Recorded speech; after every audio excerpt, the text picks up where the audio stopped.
The self has no desire to create dreams. The self is least bit bothered about the world of dreams.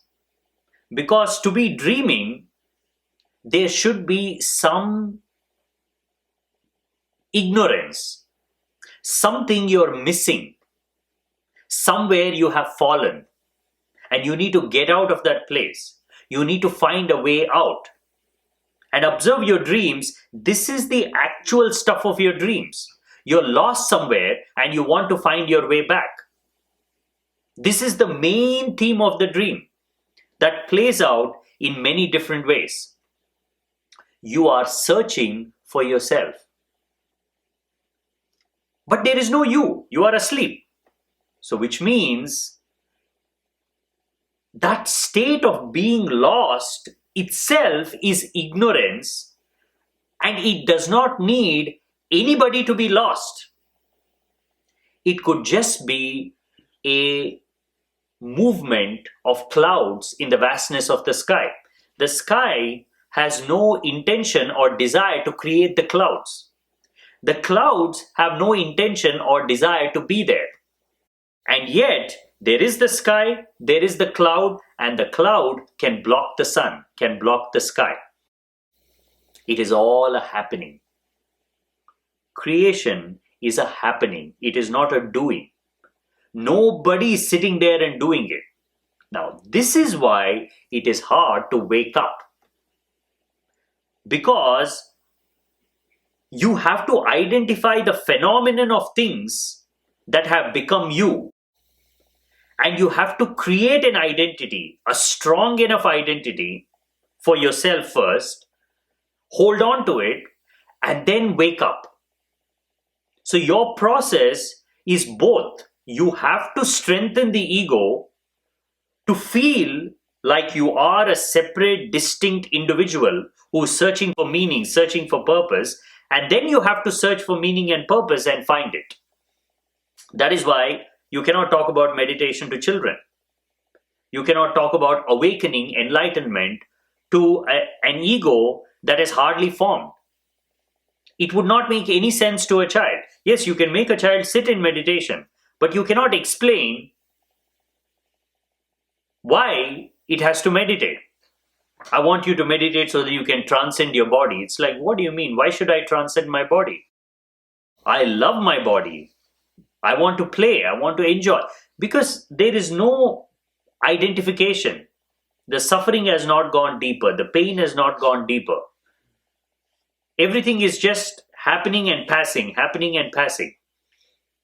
It takes a while for things to start settling, for ego to become stronger. And then somewhere in the middle you will realize that this is me.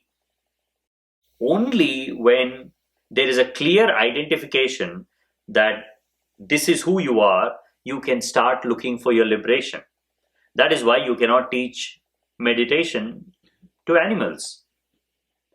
Because it's hard to convince them that they are.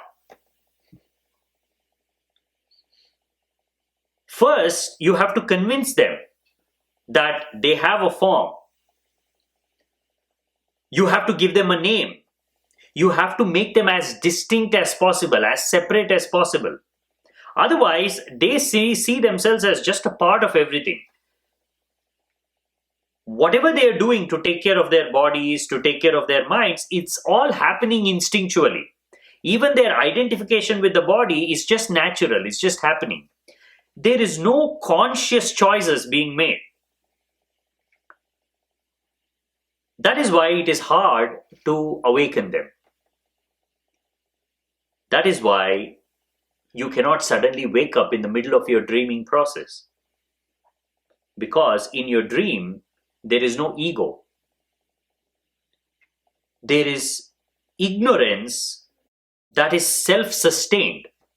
And that is why he says, the intelligence that is there in the dreams, the intellect, the buddhi, you know it is there because something is happening that you can recognize. There are recognizable patterns. It is not all chaos.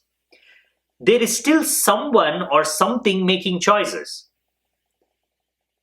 He says that entity is a part of ignorance, which is a reflection of the pure self. Now, the way to understand this is to look at dreaming, the dream, and the pure self as scientific laws and principles. Detach yourself from it for a while. Don't think of a dream as something that is happening inside you. Just look at the process of dream as if it is happening on its own. In fact, it is. If you look at it that way, you can imagine there is a mirror. An object is passing in front of the mirror. Just a very small object which has no identity, which has no direction, no purpose, just a small disturbance, a small wave, a ripple in front of the consciousness. Now, when it passes in front of this mirror, it sees itself as two. It sees its own reflection. Now, one has instantaneously become two. The moment there are two, there is interaction. Because that object is being reflected by the mirror is so pure, the mirror is consciousness itself, the mirror is aliveness itself, it adds some of its qualities onto the object. Now, this object becomes intelligent. It becomes self-aware. But it's not its own awareness, it is just the reflection of the mirror. It is just like the moon, which looks bright and glowing, but in fact it has no light of its own. It is the light of the sun reflected on the moon. But we never look at the moon and say, that is the light of the sun. We always talk about moon as the moon. But it is a barren rock. It's the same way something totally devoid of life, a pure disturbance, emerges in the realm of consciousness without the self wanting it to emerge. And nobody knows where it emerges from. Nobody can pinpoint and say, this is the starting point of ignorance. Some say it happened only once. And once it happened, there was no way to get rid of it. That is why we keep on coming back again and again. Creatures keep on coming back again and again, because ignorance, once you have fallen into, unless you make a conscious choice to shift away from that identity that you have attached to that ignorance and start identifying with the pure mirror, you are always a part of that ignorant world. It is a conscious choice. For all those creatures that are unable to make that conscious choice, even human beings, they are simply part of that ignorance. That is why it is said, never go in search of the source of ignorance. You will never find it. You can go in search of truth, you will find it, because it is there. But ignorance could have come about through any process. It is next to impossible to say why, in a realm of pure aliveness, effulgent self, glowing in aliveness, glowing in consciousness, why are there forms? What created life forms? What created darkness, shadows? Where did all these things come from? Why is there birth? Why is there death? Because all this is part of the same ignorance. Now, there is no beginning to this. That is why when you become aware of yourself, when you become aware that you're dreaming, you are always smack right in the middle of it. You can never find the source of your dream. You can never catch hold of the starting point of the dream. You are always in the middle, and your own life is a testimony for that. Although your birth stories are just pieced together later, you don't have any memory of your birth. You don't have any memory of being in the womb. And there is no reason whatsoever you should not have memories of your earliest childhood, because those are the moments when everything is imprinting on you so strongly, and yet you have no conception of it. What does that mean? It means when you realize that you have a body, you realized it somewhere in the middle of the dream. A lot of things were happening before of which you were not a part of. That is why you cannot find a source of your birth in form. That's why we keep on going in circles. Because we are trying to search for the answers of life through form, we look for the answers in our parents, in their parents. And from there, we keep on going farther and farther back, trying to find the source of this form without realizing that form is an illusion. Form is ignorance. Form is an error. It's a glitch in consciousness. It does not have a real source.